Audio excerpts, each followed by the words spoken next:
నమస్తే అండి, welcome to tree media devotion.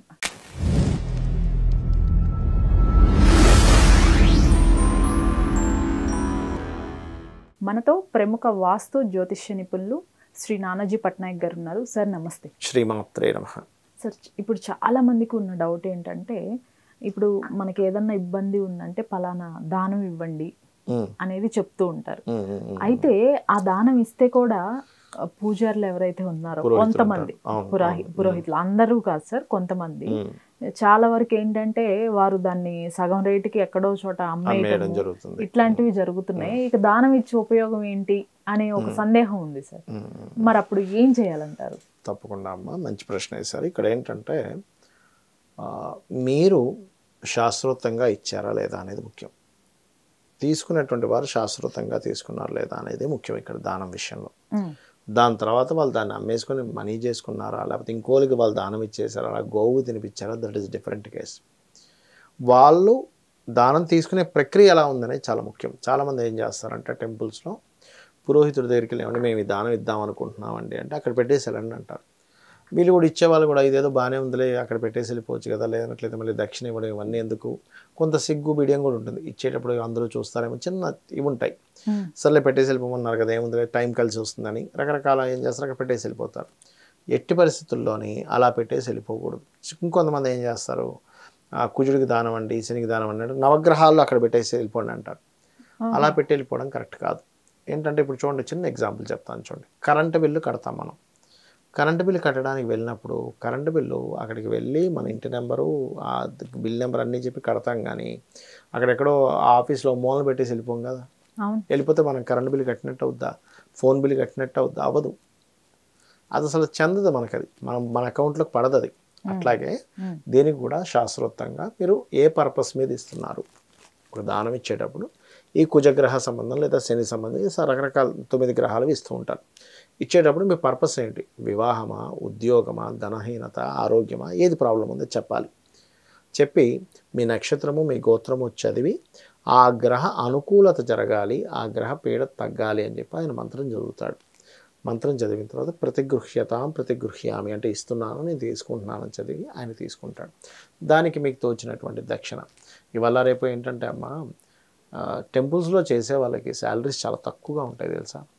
5,000 6,000 ఎవరు బతుకుతారమ్మా 5-6 వేలతో? వాళ్ళు ఏదో జపం చేసుకోవడము, దానం తీసుకోవడము చేయాలి కదా. మనం కనీస బాధ్యత మనం అది ఆలోచించాలి.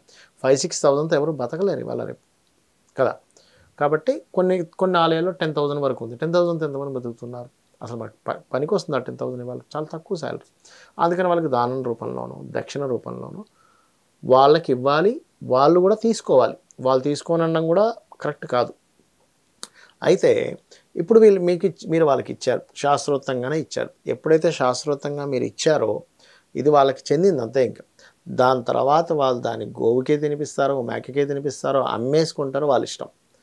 కానీ వాళ్ళు చేయాల్సిన బాధ్యత ఏంటంటే మీ యొక్క కర్మను వాళ్ళు తీసుకున్నారు, గాయత్రి చేసుకోవాలి. గాయత్రి చేసుకోకపోతే వాళ్ళకి ఎఫెక్ట్. గాయత్రి చేసుకుంటే ఇంకా అక్కడికి అది పోతుంది, క్లియర్ అయిపోతుంది. అంతేగాని వాళ్ళు ఏమి చేసుకున్నా మీకు వచ్చే పుణ్యం ఎక్కడికి పోదు. మీ దోషం పోయినట్టే, వాళ్ళకి ఇచ్చేసారంటే పోయినట్టే. ఇప్పుడు చిన్న ఎగ్జాంపుల్ చెప్తాను చూడండి. ఇప్పుడు ఈ ఆఫీస్లో రకరకాల వ్యక్తులు ఎంప్లాయీస్ ఉన్నారు. మీరు వాళ్ళకి శాలరీ వేశారు. వేసిన తర్వాత వాడు ఆ శాలరీ ఏం చేసుకుంటాడో మీకు సంబంధం లేదు. మీకు శాలరీ ఇవ్వడం మీ ధర్మం. శాలరీ ఇచ్చారనేటువంటిది నోటెడ్ అయిందా లేదా? లేదండి నేను ఆ శాలరీ నేను ఇంట్లో అన్నం వండుకోకుండా నేను పిజ్జా తిన్నానండి, నాకు అన్నం వండుకోలేదు కూడా మీరు మళ్ళీ శాలరీ ఇవ్వాలని అనరు. అంతే కదా. కాబట్టి ఇది కూడా అంతే. ఏమీ భయపడాల్సిన పని లేదు. వాళ్ళు అమ్మేసుకుంటున్నారనో, ఇంకోలికి ఇచ్చేస్తున్నారనో, లేకపోతే ఇంకో దానికి వాడుతున్నారనో ఏమీ అక్కర్లేదు. కాకపోతే ఇది అపాత్ర దానం కిందకి రాదు. ఏది అపాత్ర దానం కిందకి వస్తుందంటే, ఇప్పుడు ఒక వ్యక్తి ఎవడు అడుక్కోవడానికి వచ్చాడు, సార్ నాకు అది లేదు చెప్పుకున్నాడు, అయ్యో పర్లేదు మనం ఇచ్చాం. వాడు తీసుకెళ్ళి ఏ మందు షాప్కి వెళ్ళి డ్రింక్ చేశాడు, అది అపాత్ర దానం.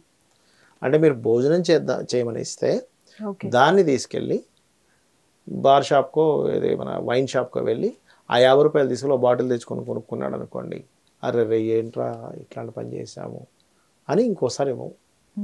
అది అపాత్ర దానం అవుతుంది. ఆల్రెడీ కడుపు నిండిన వాడికి అన్నం తినిపిస్తా అంటే అపాత్ర దానం అవుతుంది. కానీ ఇదేంటంటే ఒక దోష ప్రక్రియ తీసే కార్యక్రమం. వాళ్ళకి ఇష్టం లేదు, బోల్డ్ అని పప్పులు అవే ఉన్నాయి ఇంట్లో. చాలామంది ఇచ్చారు నువ్వులు. ఏం చేసుకుంటాడు ఆ నువ్వుల్ని? అని చెప్పి ఏం చేశాడు ఆయన, డబ్బుల రూపంలో మార్చేసుకున్నాడు. ఆ మనీ రూపంలో మార్చింది ఏం చేసుకుంటే మళ్ళీ ఆయనే ఖర్చు పెట్టుకుంటాడు కదా.